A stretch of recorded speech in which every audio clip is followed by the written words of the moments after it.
ऐसी जिंदगी जियोगे कि बेटा स्कूल जाए और मां बाप परेशान हो कब लौटेगा, और कोई भी लल्लू पंजी उठा के ले जाए और 10 लाख 15 लाख मांग ले। मित्रों, ये देश ऐसे नहीं चल सकता है, और औरों को चलाना हो तो जिस तरह चलाएं, गुजरात ऐसे नहीं चलेगा।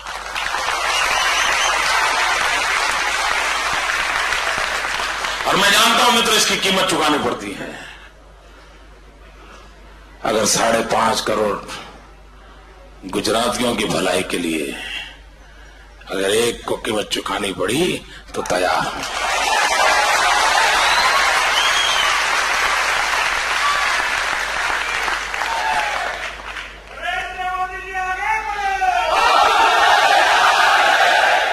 नहीं, मेरा रास्ता ऐसा है कि साथ मत चलिए, परेशान हो जाओगे। वहीं पर खड़े रह के नारे देते रहना।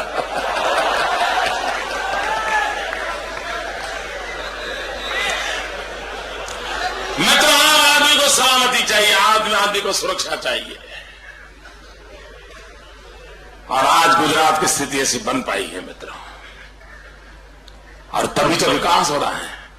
सारी दुनिया के लोग पूंजी निवेश के लिए गुजरात की ओर देख रहे हैं, लोग दौड़ के आ रहे हैं मित्रों। आने वाले दिनों में जो प्रगति होने वाली है उसका खाका मैं आज आपके सामने नहीं रख पा रहा हूं, समय बहुत हो चुका है, लेकिन आपने मुझे प्यार दिया, मैं तो मैं आपके प्यार को अनुभव करता हूं दोस्तों। मित्रों, मैं इस विश्वास दिलाने आया हूं आपको, आपने राम सेतु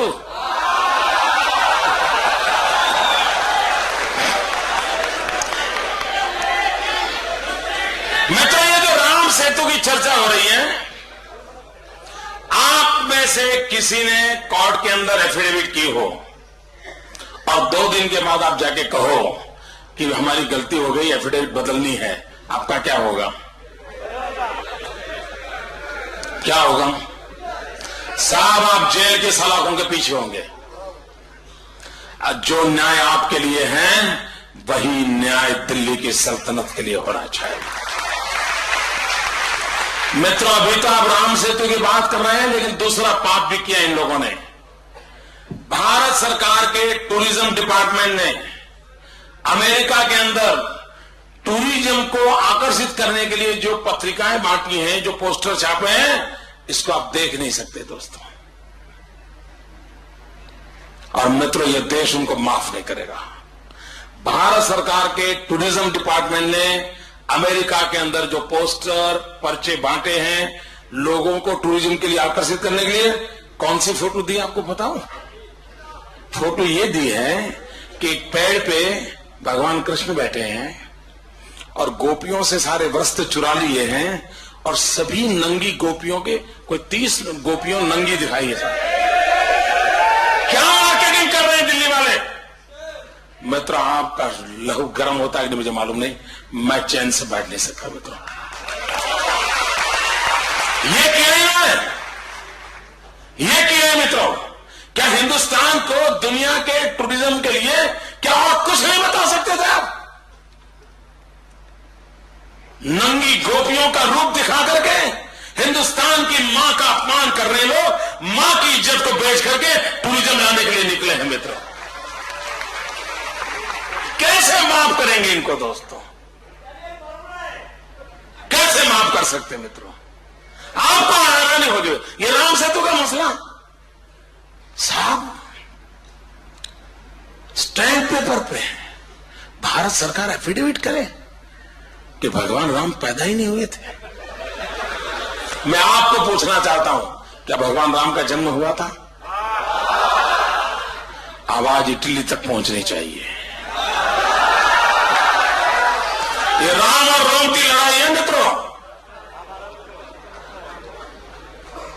क्या भगवान राम का जन्म हुआ था? माता सीता का जन्म हुआ था। माता सीता और प्रभु राम की शादी हुई थी। माता सीता का अपहरण हुआ था। रावण उठा के ले गया था, लंका ले गया था। उसको ले जाने के लिए प्रभु राम गए थे, जाने के लिए पुल बनाया था। आपको मालूम है, उनको मालूम नहीं है।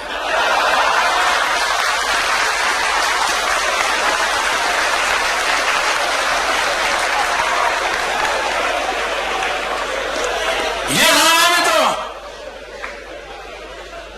और मित्रों मैं बताऊं, आप सोचिए, जरा आप सोचिए, जब भगवान राम एक सेतु बना रहे होंगे तब रावण के मन में क्या विचार आया होगा। आखिरकार रावण भी तो सरकार चलाता था, उसकी भी कोई पुलिस डिपार्टमेंट होगा, उसका भी कोई इंटेलिजेंस डिपार्टमेंट होगा। वो police department, intelligence department Ravan को जानकारी देता होगा, भाई राम ने पत्थर इकट्ठे किए हैं, नर और नील जैसे बड़े बड़े इंजीनियर आ गए हैं साहब, ये वानर सेना आ गई है, सब ट्राइबल के लोग आ गए और अब ब्रिज बनना शुरू, समाचार तो मिलते होंगे। तब रावण क्या सोचता होगा? रावण यही सोचता होगा, दिन रात यही सोचता होगा, ये पुल ना बने तो अच्छा। फिर भी पुल बना होगा तो सोचता होगा टूट जाए तो अच्छा। फिर भी बना होगा तो सोचता होगा जब राम उस पर जाते हो तब टूट जाए तो अच्छा। रावण की जो अच्छा अधूरी रह गई वो पूरा करने का काम दिल्ली कर रही है। रावण की जो इच्छा अधूरी रही उसको पूरा करने का काम दिल्ली कर रही है मित्रों। और मित्रों मैं देख रहा हूं कांग्रेस ने जो एफिडेविट की है ना, मैं रामायण का जितना मेरा अभ्यास है, मैं रामायण के जीवन में एक महत्वपूर्ण घटना, एक बड़ा टर्निंग पॉइंट मेरे हिसाब से वो है जब हनुमान जी सीता की खोज के लिए गए और रावण के सैनिकों ने हनुमान जी को कैद कर लिया। और जब हनुमान जी को कैद कर लिया तो रावण ने सूचना दी और उसकी पूंछ को आग लगाई। रावण ने हनुमान की पूंछ को आग लगा करके जो गलती की थी वैसी गलतियां फिर करके की है साहब।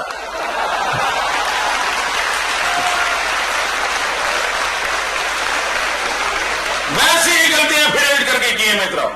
और ये निर्लज्ज लोग देखिए मित्रों, ये निर्लज्ज लोग कह रहे हैं कि ये राम सेतु समुद्रम प्रोजेक्ट तो अटल जी की सरकार ने क्लियर किया था।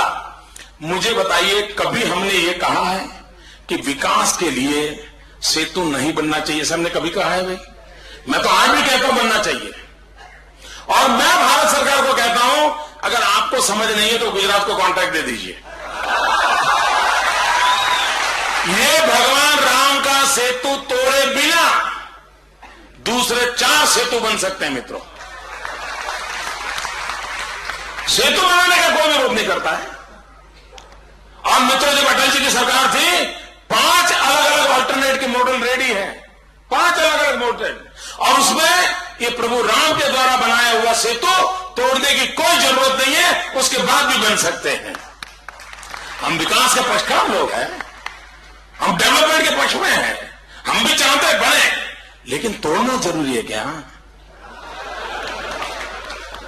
लेकिन ये तोड़ इसलिए रहे मित्रों, उनको तो इस देश के आस्थाओं पर चोट पहुंचाने में मजा आता है। इस देश के नाम को मिटाना ये उनका मकसद है, और तब जाकर के ऐसी चीजें करते हैं मित्रों। और कॉन्ट्राडिक्शन देखिए साहब, एक ही सरकार में 2 पार्टनर, एक 3 पार्टनर। मैं तीनों का नमूना बताना चाहता हूं, गांधी जी वाले 3 बंदर की बात नहीं है। देखिए दिल्ली की कांग्रेस की सरकार एफिडेविट करती है भगवान राम का जन्म नहीं हुआ था। उनके एक समर्थक कम्युनिस्ट पार्टी के एक नेता का नाम है सीताराम येचुरी। कॉन्ट्राडिक्शन देखिए साहब, कांग्रेस पार्टी कहती है भगवान राम का जन्म नहीं हुआ था और करुणा जी कहता है वो शराबी था। अरे जन्म नहीं हुआ तो शराबी कैसे था भाई? ये कॉन्ट्राडिक्शन देखिए मित्रों, इनके कॉन्ट्राडिक्शन देखिए। ऐसे ही लोग मित्रों, कोई जिम्मेवारी नहीं मित्रों, कोई दायित्व नहीं, जो मर्जी पड़े देश को खींचते चले जा रहे हैं। और मैं कांग्रेस के लोगों को पूछना चाहता हूं, आप 60 साल तक सत्ता पर महात्मा गांधी का नाम लेकर के पहुंचे हैं। जब भी आपको मौका मिला आपने गांधी का उपयोग किया है। अगर आप मानते हैं कि गांधी का जन्म हुआ था, मैं कांग्रेस वालों को पूछना चाहता हूं, आप मानते हैं गांधी हुए थे, तो आपको ये याद है कि गांधी आजादी के आंदोलन के समय भी हर दिन रघुपति राघव राजा राम भजन करते थे? क्या कांग्रेस वालों में हिम्मत है जो कोर्ट में जाकर के कहते हैं कि भगवान राम पैदा नहीं हुए थे, महात्मा गांधी की समाधि पर प्रभु राम का नाम लिखा हुआ है, क्या कांग्रेस में दम है जाकर के मिटा सके? और तब जाकर के मित्रों, एक नागरिक के नाते हमारा कर्तव्य बनता है इस देश की भलाई के लिए, इस देश की संस्कृति के लिए, इस देश के विकास के लिए, इस देश के संस्कार सरिता के लिए आओ हम मिलजुल के काम करें मित्रों। आइए हम प्रगति की ओर चलें मित्रों, विकास के नए आयामों को सर करें मित्रों, गरीबों की भलाई के लिए